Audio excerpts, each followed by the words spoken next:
Hi everyone, welcome back to Workshop. Today I'm going to take a look at my old PM3585 logic analyzer.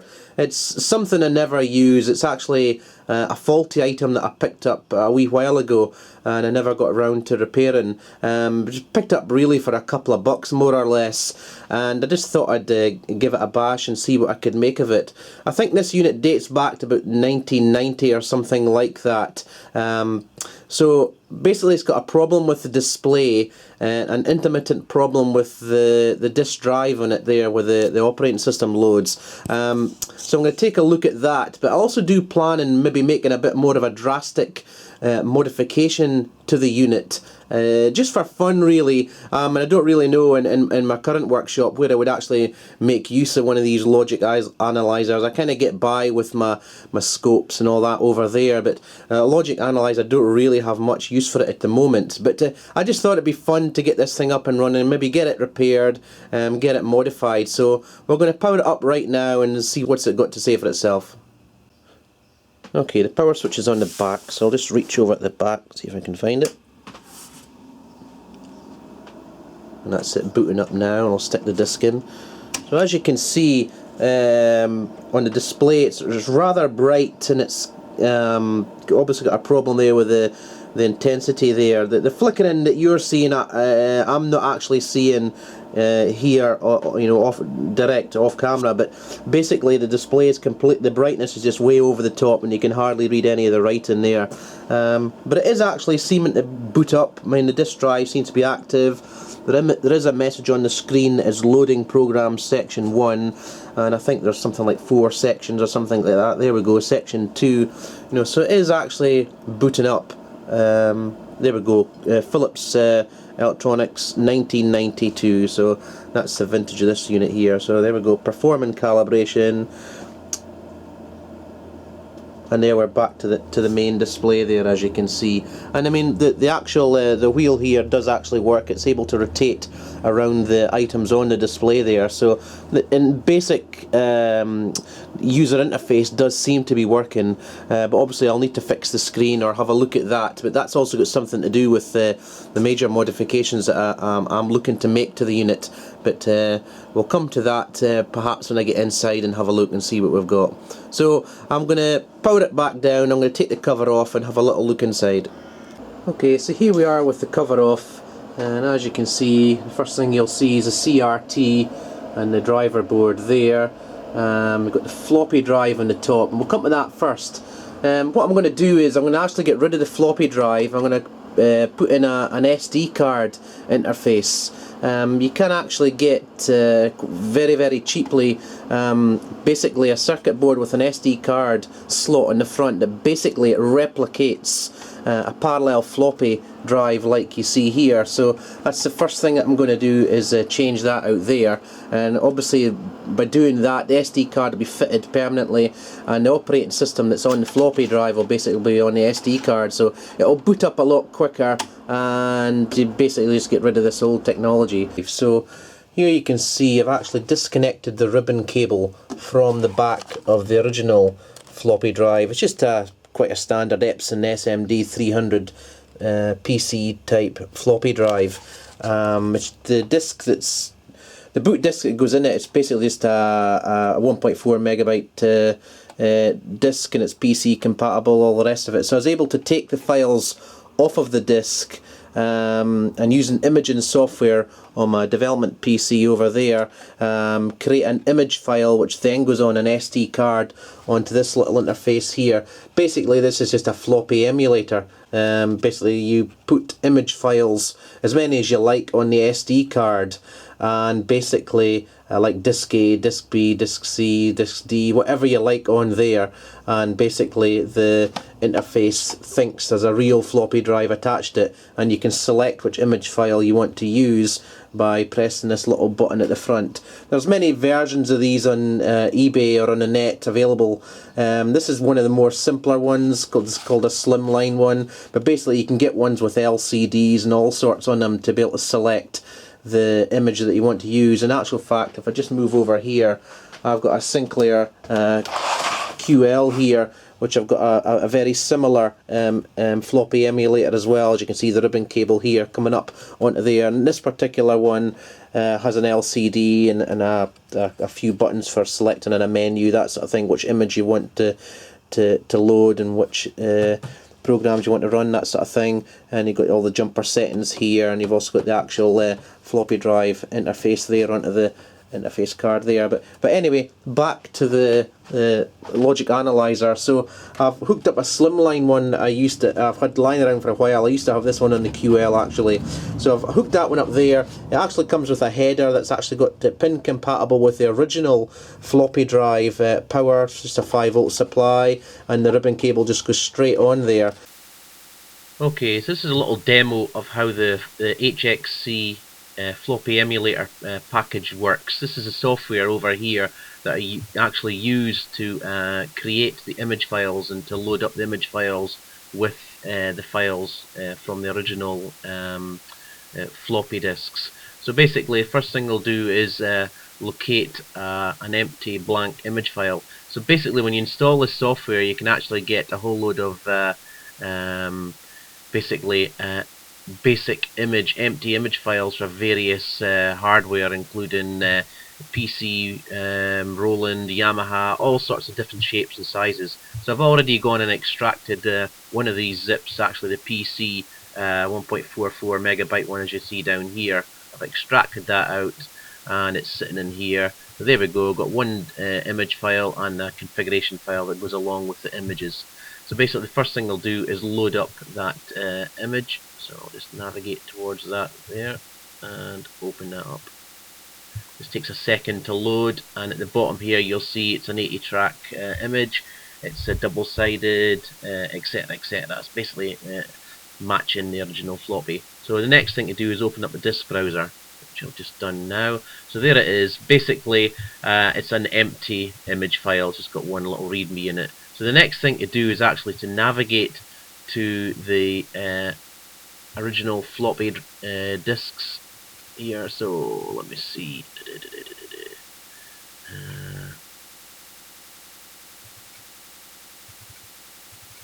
So this is actually the utility disk for the PM3585 here that I managed to download off the net. So this is all the files that would appear on that utility floppy. So it's just a case then of selecting all the files and all the folders there, and it's dragging and dropping it into here. So that's all loaded up into the disk file browser.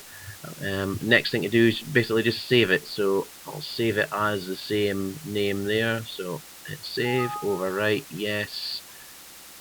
And basically, that's it done. So if I head back towards the image file, so that's the original image. It's now loaded up with all the files. So it's basically a case of now of copying those two files over onto the SD card, and I'll immediately be able to boot them directly with the PM3585. So if I've got any other floppies that I want to put on the SD card, it's a case of you've got 0000 here. It's just a case of incrementing that number as many times as you want, and you've basically got a number of floppies on the SD card itself, and you use the button on the actual hardware card itself to increment from one image file to the next. So it's just when you first power up, basically it'll recognise 0000 as the default one. So basically that will be the system floppy that I'll be normally booting when you boot up the PM3585. So that's it, job done. And I've made up the image. I've copied the files from the original disk onto into the image file, and that's all set up. And then there's just a dip switch here for setting which drive, a drive A or a drive B sort of thing, it's going to emulate, because that's where the image file and the configuration file in there needs to match that. So I've done that, so let's switch her on. And there we go, and we'll see what happens here.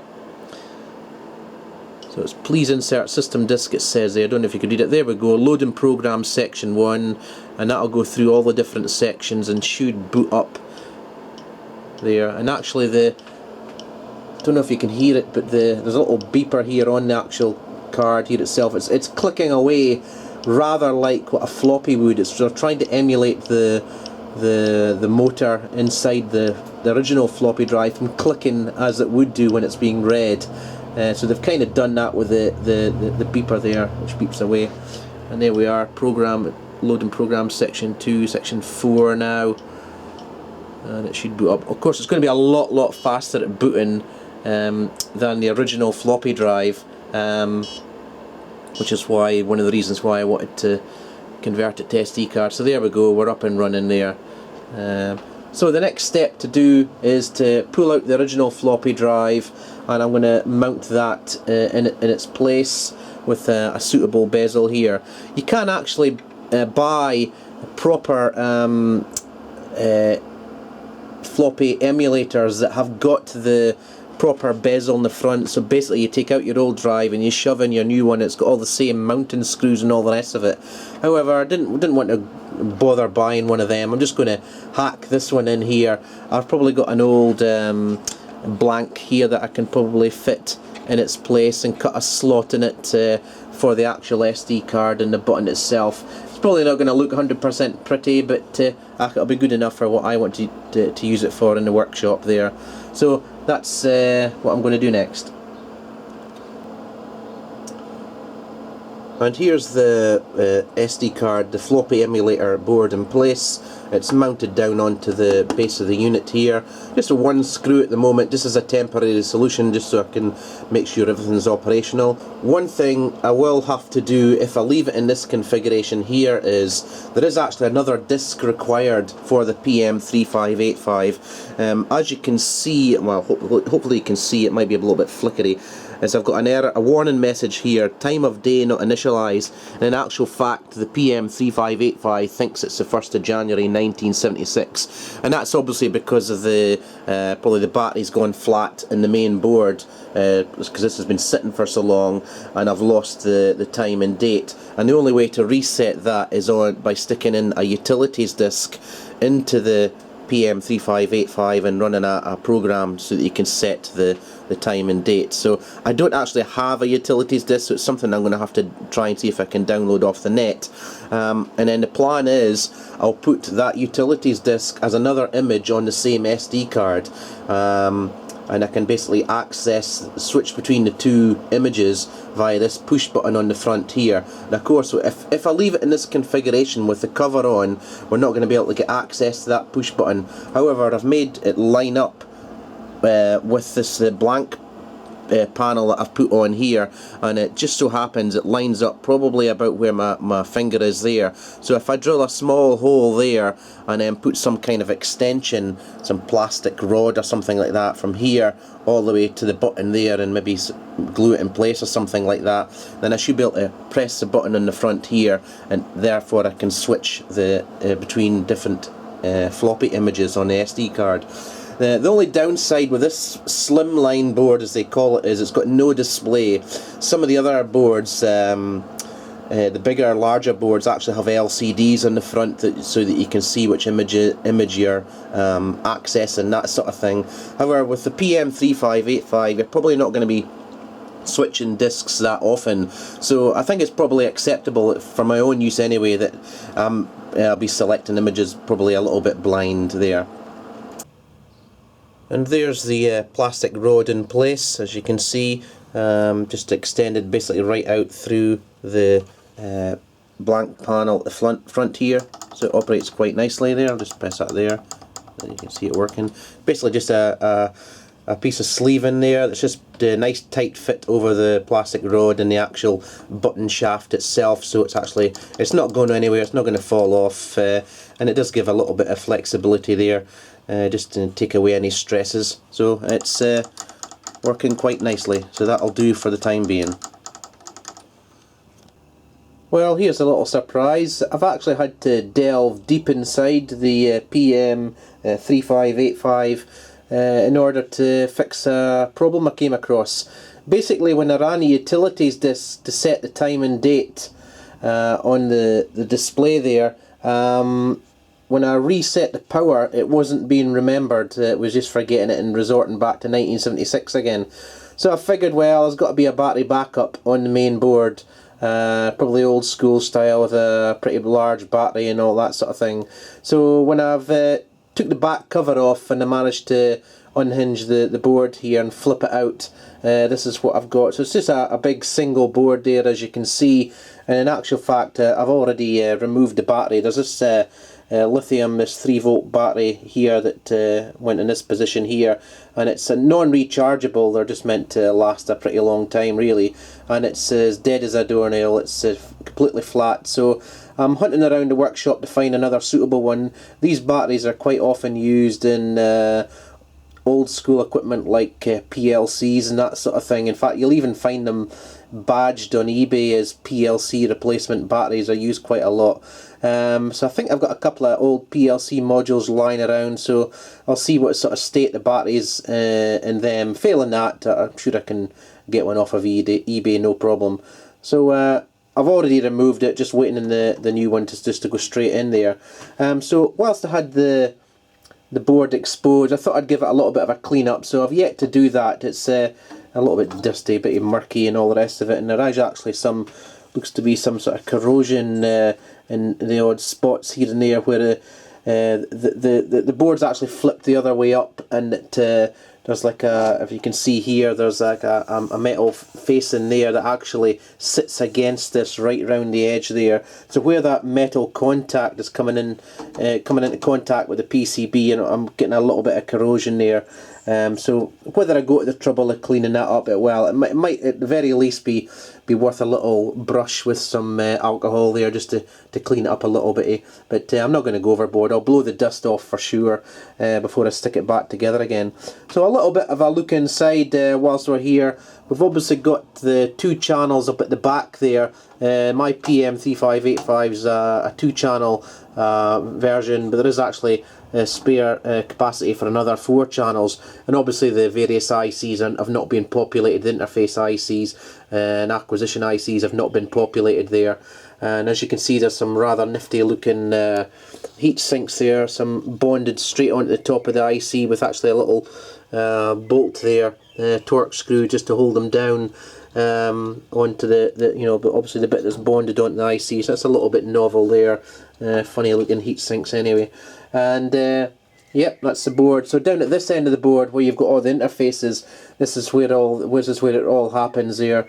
Starting at the left here, you've got an MC68230. That's the parallel interface IC there, with obviously a couple of buffer ICs there, and obviously running at 8 meg. Next to that, you've got the GPIB bus adapter. It's a TMS 99140NL, so that's there, and I presume that'll be a couple of buffer ICs there, if I can just see that there. And then you've obviously got a whole load of memory here, the RAM, and then a couple of EPROMs, the system EPROMs there.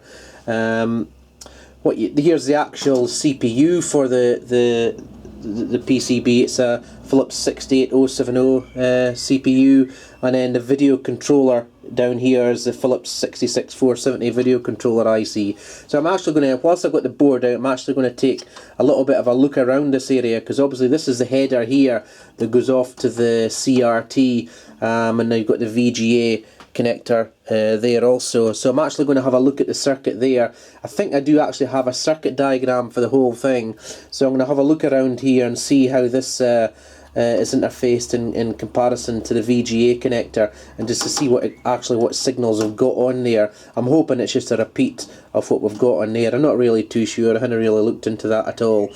But yeah, that's the video controller there. And then other than that, you've got a few relays, a few other general purpose I/O controllers there. Probably a little bit more memory here. Maybe some buffers there, I'm not really too sure, but that's about it. So I'll give that a clean up, and hopefully once I get the new battery, I can fit that, and hopefully get her back up and running again. Okay, I've got another battery here off of eBay, delivered in 1 day, so it's pretty good. Checked the voltage across it, nice 3 volt DC there, so it's brand new, but always worth checking before you use these eBay batteries, I suppose.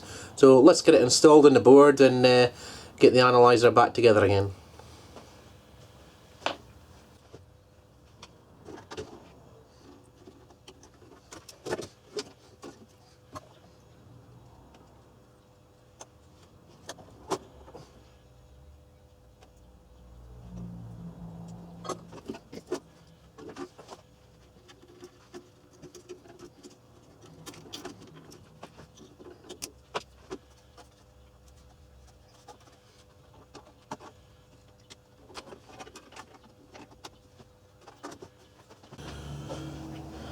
Okay, I've got enough screws there just to get it powered up there. I don't want to put all the screws in just in case I've got to take it off again, but enough screws to get power into it and then check the operation of the battery backed memory.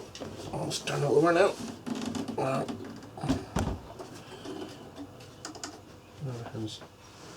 Just plug it all back together.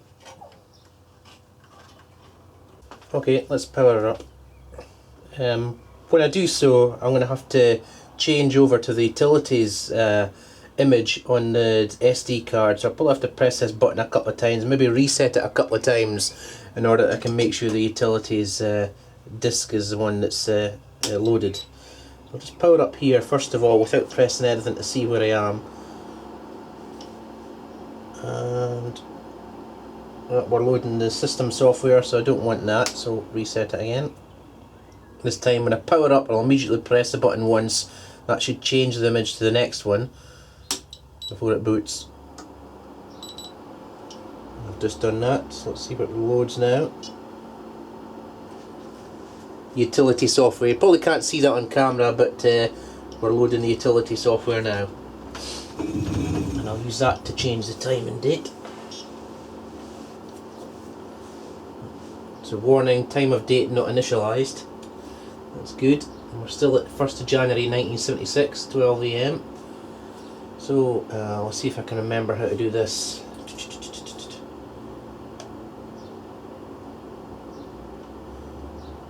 Set time and date on the menu. I think we can scroll around the menu, yeah, that's right.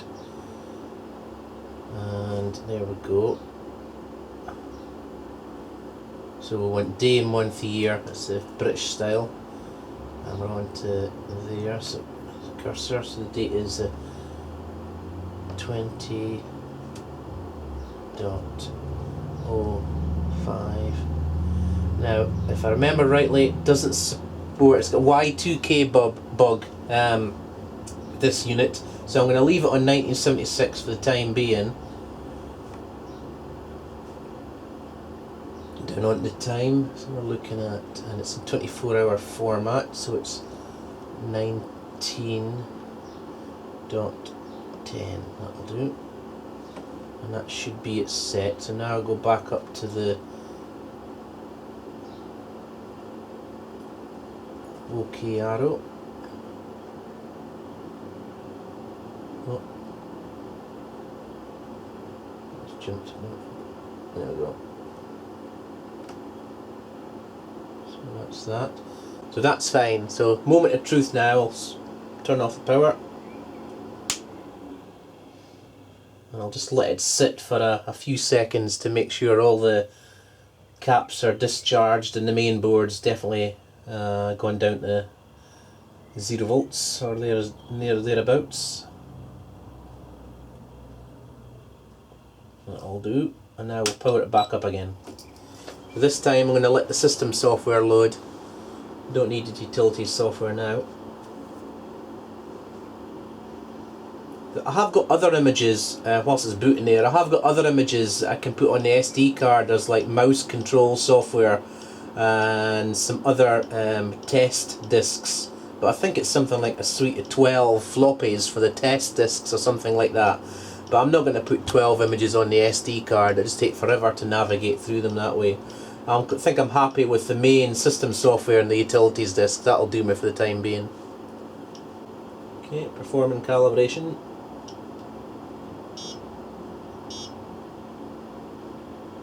And that's it, 20th of May 1976, 12 minutes past 9, so real-time clock's working great.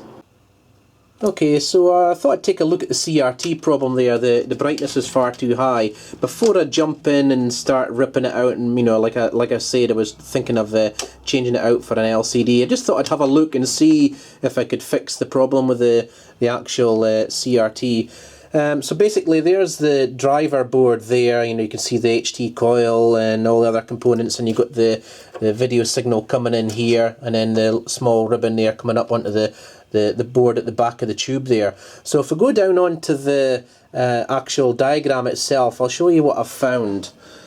So hopefully you can read this here. So basically what you've got, there's the actual HT coil there, and you can actually see it's a multi-purpose thing. You've obviously got the 11 kV being generated here for the tube, but you've also got some lower voltage taps here for some of the onboard electronics, and down here is the actual VGA ribbon cable header that I showed you, and you can see that there's actually a brightness control pot, which is actually, if I just go back over to the board, it's actually on the back of the unit there. There's a 1 meg pot mounted on the main board.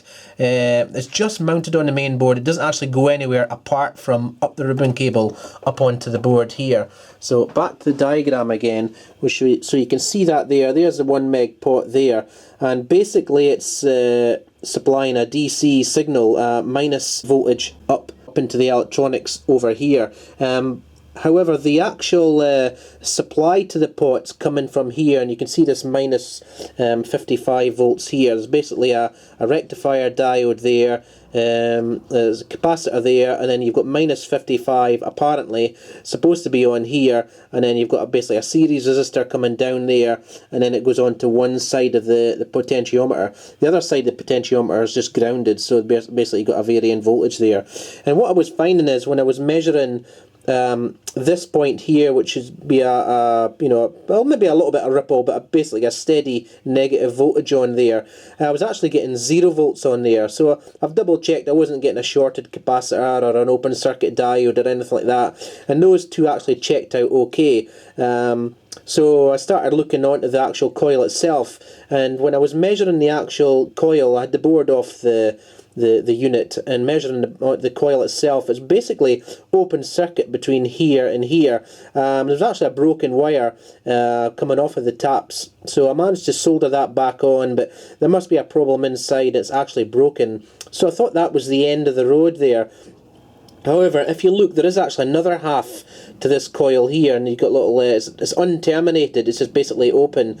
Now, I didn't really know how many windings we've got on both of those sides there, but I just took a chance. I basically went and connected up the diode, disconnected it from this side, and basically just connected up the diode to this side here, and to see what I've got. And lo and behold, I'm getting minus 15 volts here, and that then enabled the potentiometer, the brightness control pot, to actually work. So I'll power her up and we'll see what we've got on the display.